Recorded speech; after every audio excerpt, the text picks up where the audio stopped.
welcome you this morning to our 15th annual retreat and 68th business meeting of the Association of Registrars of Nigerian Universities, where we come to rub minds, exchange notes on the challenges of the job, and provide some solutions to our day-to-day challenges in running the universities. We started as CONU, and then we now migrated to the Association of Registrars of Nigerian Universities. Like I said, this is our 68th business meeting and the 15th annual retreat. There are a lot of challenges facing the administration of universities, particularly these days when we are facing a lot of erosion of autonomy of Nigerian universities by various agencies. On day-to-day basis, registrars, particularly those of federal universities, get invitation. The registrars, vice chancellors, and other members of management get invitation to attend to one or other inquiry by various government agencies, including the head of service of the Federation, Auditor General, and so on and so forth. We can hardly sit down and do our jobs.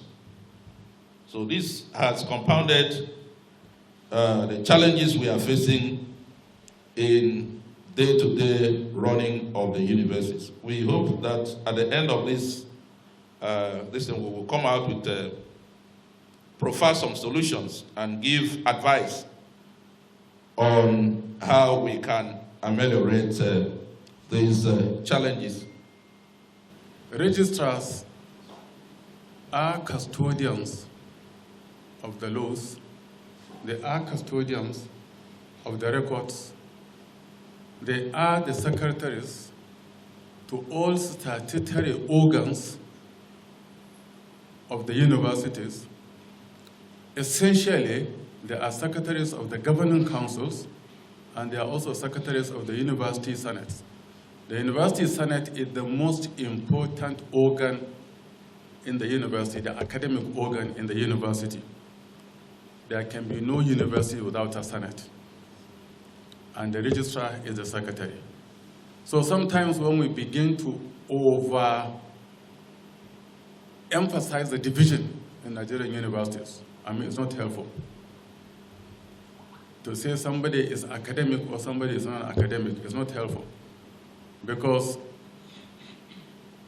there is nothing more academic than a Senate in any university.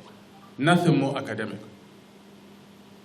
And to me, there is nothing more academic than the person who is entrusted to record the proceedings of that Senate. And that is the registrar.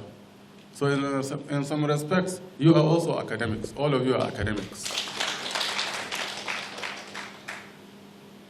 We, as I say, are in a very deep crisis in Nigerian universities today. The system is expanding. As you are aware, today we have 172 universities. 79 of them are private, but they only carry 5.01% of the student enrollment. All the 79 private universities have only 5.01% of the total enrollment, while the 45 federal universities today carry 67% of the total enrollment. And the 48 state universities carry 27.9, almost 28% of the total enrollment in Nigerian universities. We have about 73,000 teaching staff in Nigerian universities across the system as of today. And we have 152,000 non-teaching staff as of today in the Nigerian university system. So by all definitions, the system is growing more complex. But the complexity is not the main issue at stake. It is the instability in the system. And as all of us know, in the past, the epicenter of instability, the main instigator used to be the students' union. Whenever you heard in the 70s, 60s, 70s, and 80s, universities closing, don't ask. It is the students who were on riot. Now, students have been relegated in this important role. They are ranked lowest now. It is the staff, academic and non-academic, who are busy working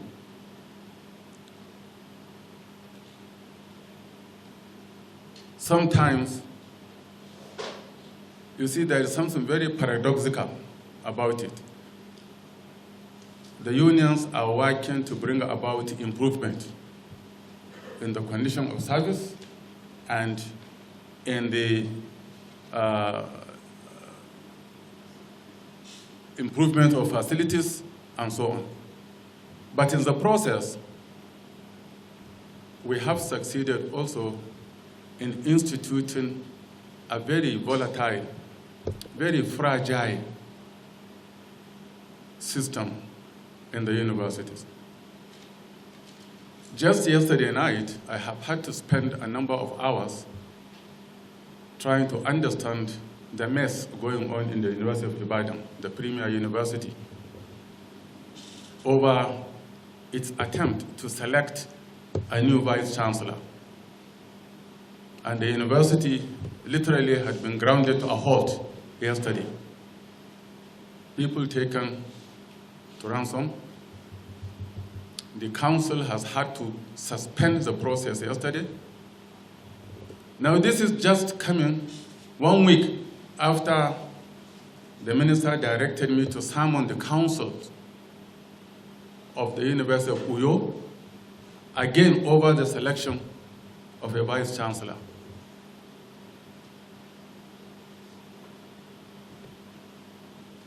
If I were to go on, I will tell you that there is palpable tension in virtually all universities, in public universities in this country, who are in the process of selecting a new vice-chancellor. The system has now become something else. The office seems to be gaining notoriety as just any public political office. Campaigns with posters. You see VCs, as ESNUC, I receive every day, you see candidates campaigning with posters, with promises, inducements, and so on, lobbying, promising things you know will never be delivered, going around to factionalize, and we cannot succeed as leaders of Nigerian university system if this problem persists longer than necessary. Now, I just explained this to you because you are at the center of everything. Even though the processes of appointing vice-chancellors does not clearly say this is registrar, in the 5-man selection team, but there is no process that can begin and end without the involvement and the guidance of a registrar. If an attempt is done, it will fail. And in my view, it is partly because either registrars have abandoned their fatherly role in the universities, or some people have attempted to marginalize the role of the registrars, and that's why we are going where we are today. In Port Harcourt, some few months, we have had to get the council dissolved to suspend the vice-chancellor. In Okerenkoko, we have had to dissolve the council,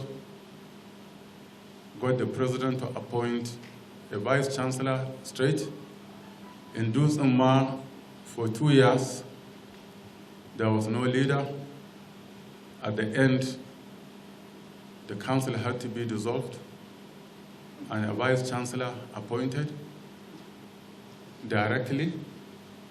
And currently, 11 of the 12 new universities are processing this, and already the signals are not good. If anything, everybody is buying the most sophisticated weapons and moving to the areas to fight this war. People want to be vice-chancellors at all costs. Serving vice-chancellors want to install stooges at all costs. And we expect you. I will expect the outcome of this retreat, which I hope will, in many respects, help the National Universities Commission and the Nigerian university system to begin to understand where things go wrong and or how we shall begin to reclaim the institutions. I thank you very much for this ambush on you. You would not expect to get this from me. I congratulate you, just as the chairman of your association has done. I have been asked to speak on university administration under democratic rule in Nigeria. I added in Nigeria. It just said under democratic rule. Issues, challenges, and the way forward. By way of introduction,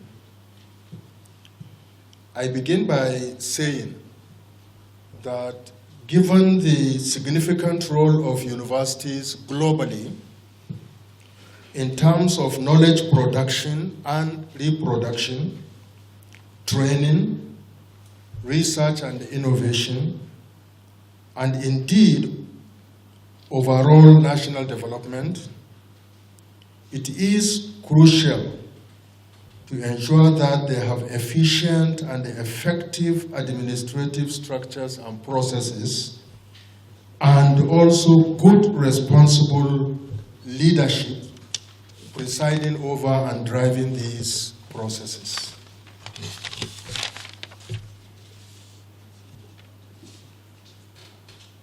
A poorly administered university, I believe, is a wasted national asset and investment in all fundamental respects.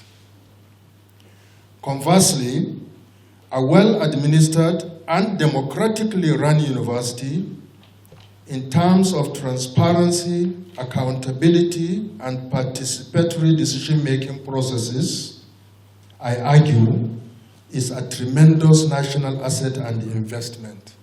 And this is regardless of whether it is publicly or privately owned university. Also, I argue, regardless of a country's regime type, that is, regardless of whether a country can be said to be democratic or authoritarian, or a hybrid of democratic and authoritarian, because there are many countries like that, including Nigeria presently, a university administration regardless of regime type, ought to be rational, efficient, and effective in bringing about the actualization of the core objectives of universities, namely the pursuit and utilization of knowledge in teaching, in research, innovation, and community service.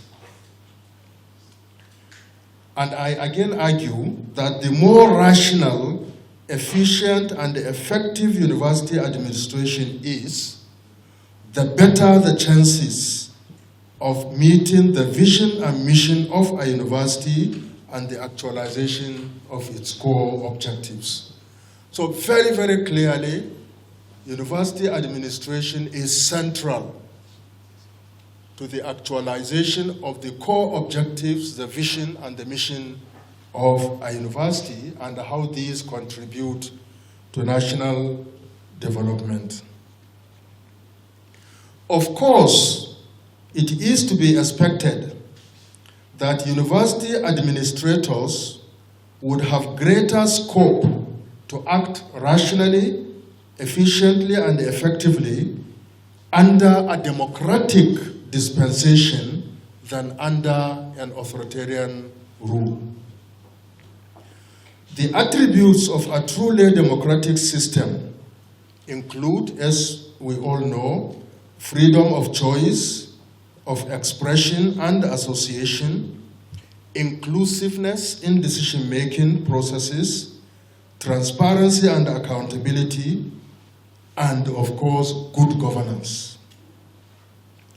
In the university system, these are illustrated by the bottom-up approach to institutional management, decentralization of authority, consultative and inclusive governance through committee system, and academic freedom, amongst others.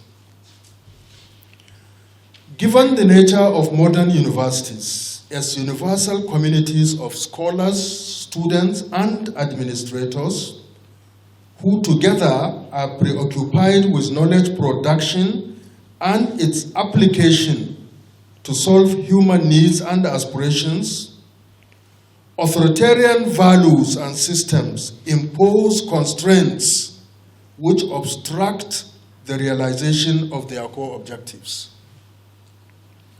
These include suppression of contrary views and opinions, lack of inclusiveness in the decision-making processes, top-down approach in management, despotism and arbitrariness in human resources management and human relations, amongst others.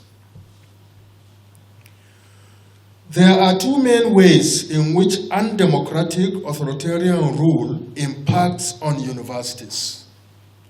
One is with regards to undemocratic disposition of university administrators and/or undemocratic and authoritarian national contexts. So on the one hand, if you have people presiding who have authority in the university system and are driving the administration of a university with authoritarian values and inclinations and dispositions, it impacts negatively in terms of what the university can do, how it can actualize its core objectives, and how even it can contribute to national development. On the other hand, if the national context is undemocratic, even if there is disposition in a university system for democratic values and orientations by the leaders, that national context will also impact negatively in the ways in which the university is run and in the ways in which it also pursues the actualization of its core values and objectives.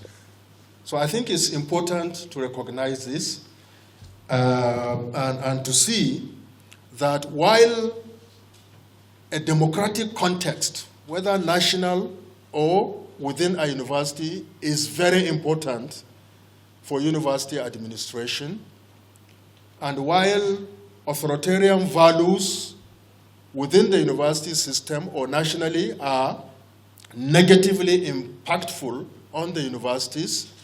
In general, of course, an open democratic disposition is the best for the actualization of the core values of a university system. I give example by saying that if the national context is undemocratic and authoritarian, it constrains or obstructs democratization of university administration. On the other hand, even if a country can be said to be under democratic rule, a streak of undemocratic and authoritarian disposition by university administrators would be unwholesome and obstructive of realization of the vision and the mission of a university.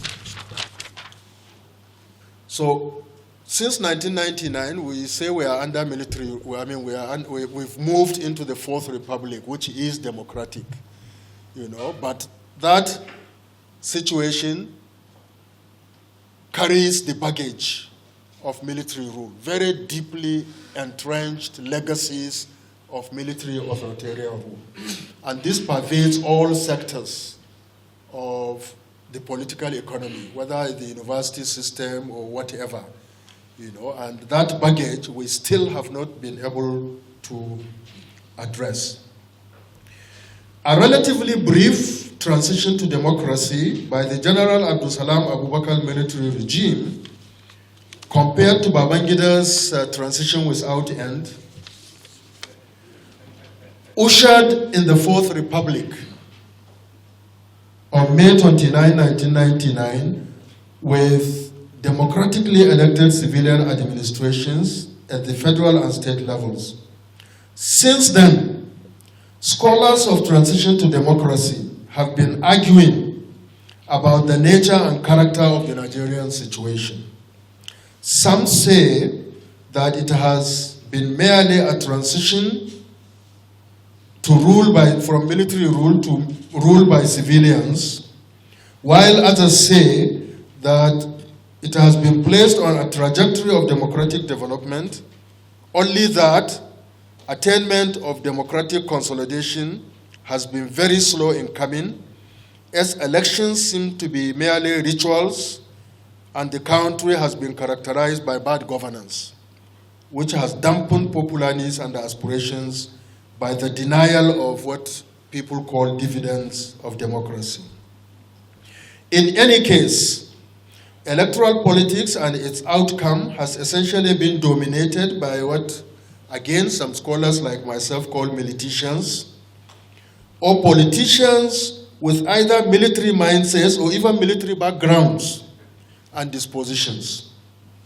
This has made progress in democratic development nationally and good governance very slow, if at all, and it's been infused with vandalization of state resources and all manners of corrupt practices, which are encroaching even within the university system. In fact, one of the most dangerous and damaging consequences of this hybrid system that we operate now is the way in which corrupt practices are now being deeply embedded into particularly the public sector universities, quite often in connivance with elected officials, whether legislators or even some other government functionaries, or facilitated by chairmen and members of governing councils that are appointed by virtue of political considerations and the clientelism. And we see this happening. This period, I think, relatively coincided with the infusion of more resources into the university system, relatively compared with the past. But as more resources come into the public sector universities, they are also followed by the general tendency of corrupt practices, which we know in other sectors of the public. And all these things that the ES mentioned earlier on, about the do-or-die struggles to become vice chancellors, or to influence the appointment of registrars, who are the custodians of records and contracts documents, you know, and so on and so forth. All of these really are related to that, you know, because contractors want particular people to be VCs, you know, and incumbent VCs want to install, what do you call them, replacements that can continue with the arrangements that they have made. And so contractors are willing to,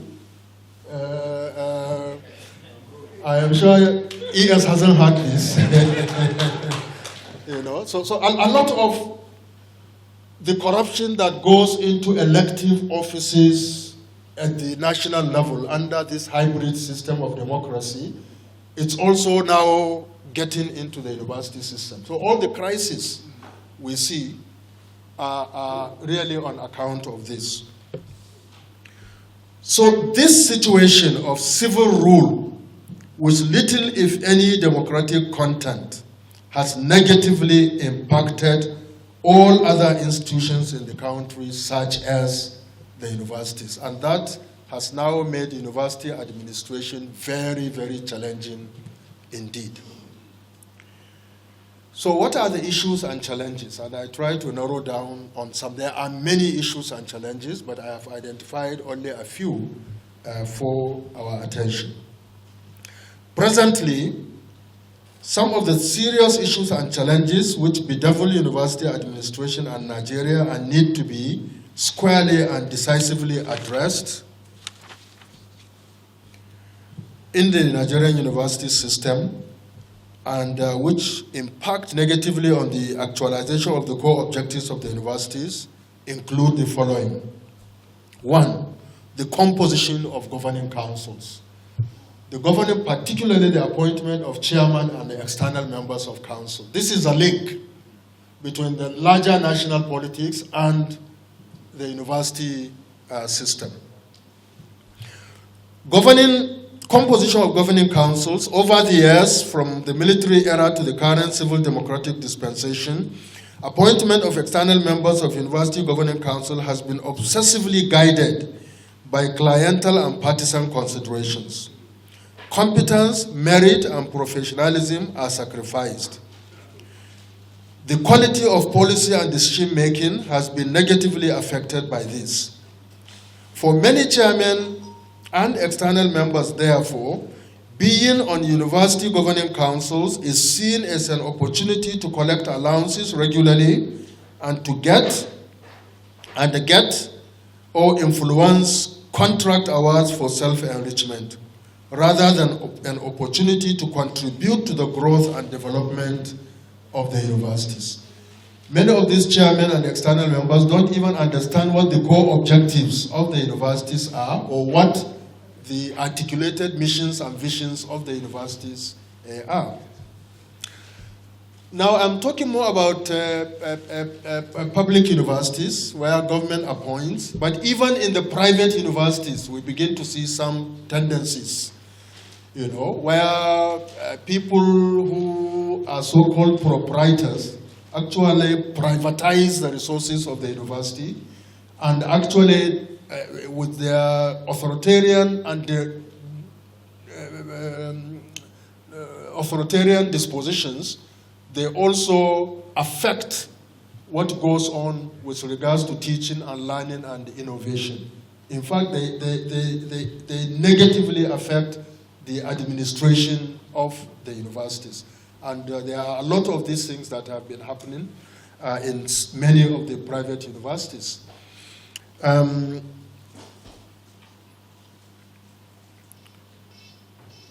So one way, I believe, in order to reduce the challenges of administration in the university system, to recognize in the public sector universities appointment of governing councils, particularly external members, is sanitized. You know, government can appoint because government provides a substantial funding, but government must pay attention to merit, to competence, to integrity of the people who are appointed. Otherwise, and there are stories of chairmen of governing councils who probably contested elections and lost elections, and therefore lost a lot of money, and who come into governing councils with a view to how they can just get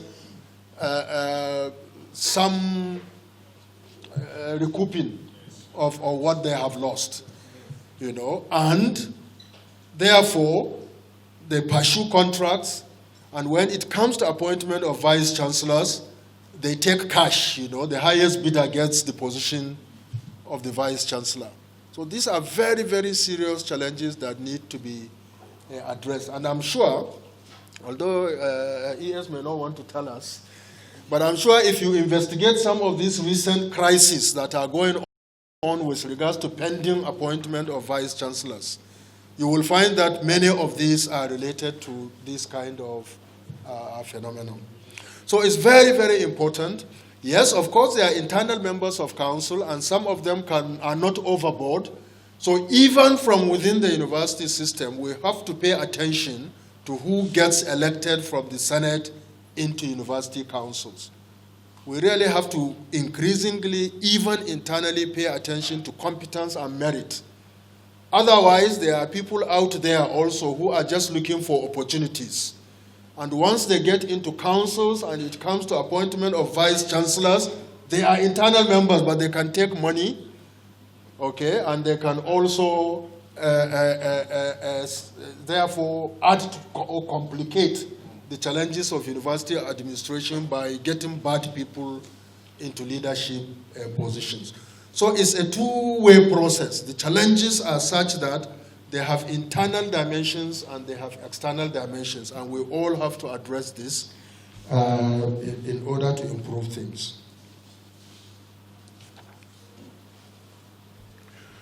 So the second, of course, is related to the first, is the issue of the tenure of governing councils.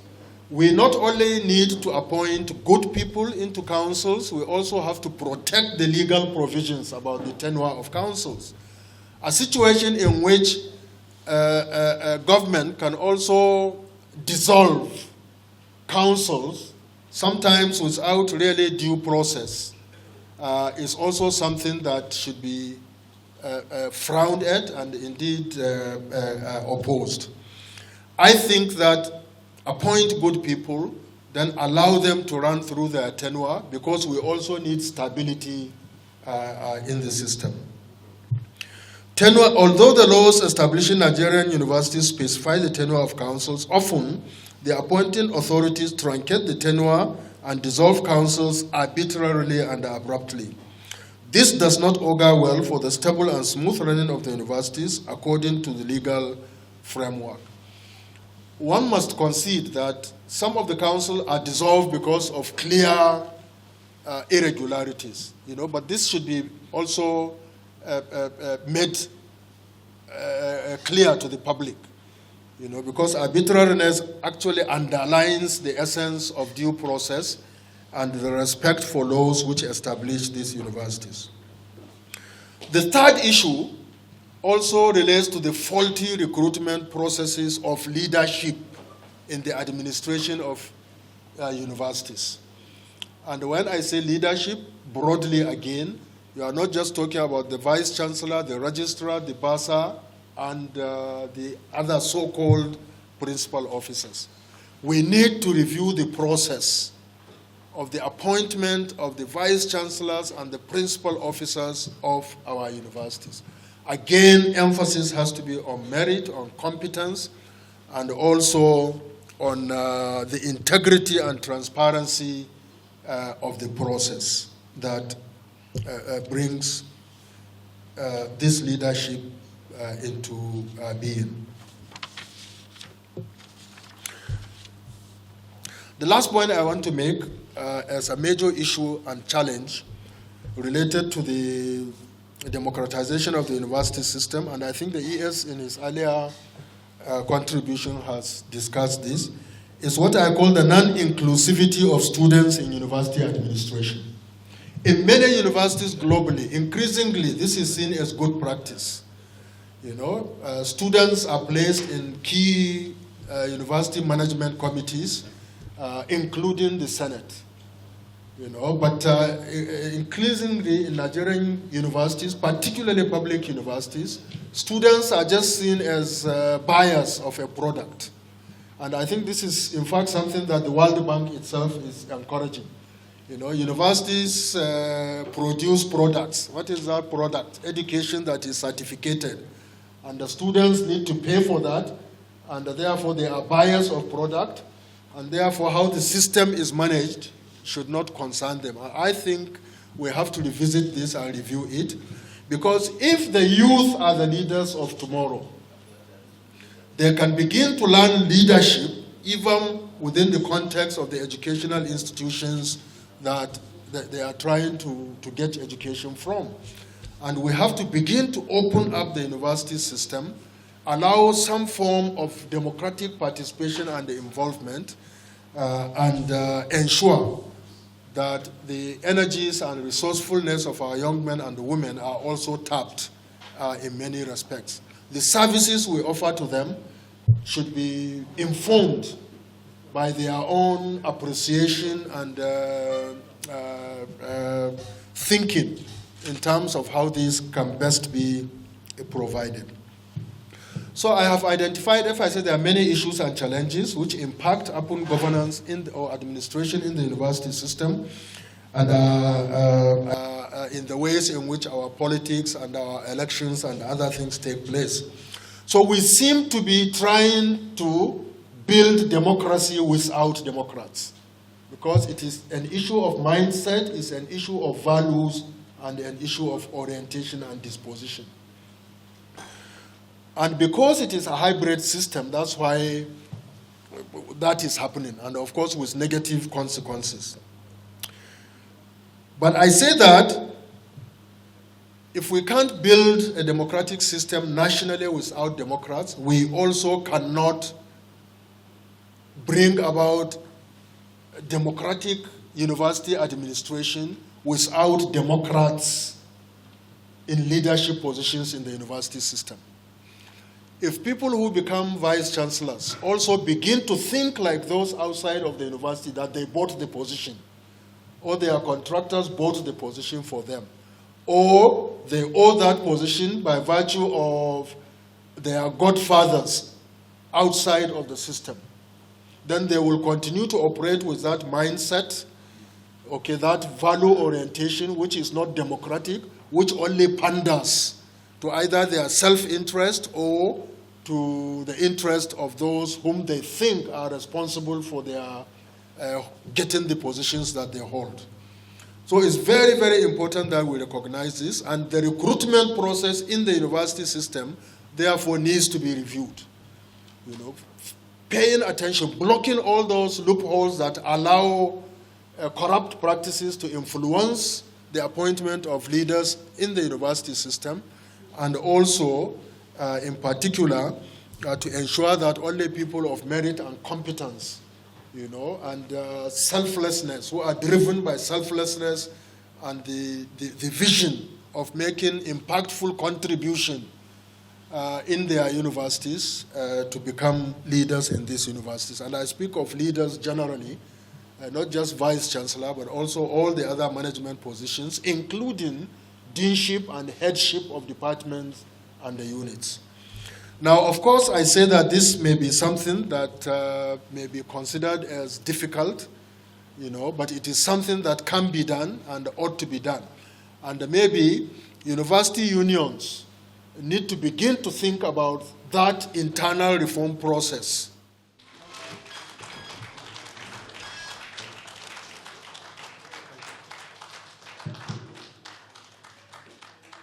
And we continue to clap until professor that just be seat.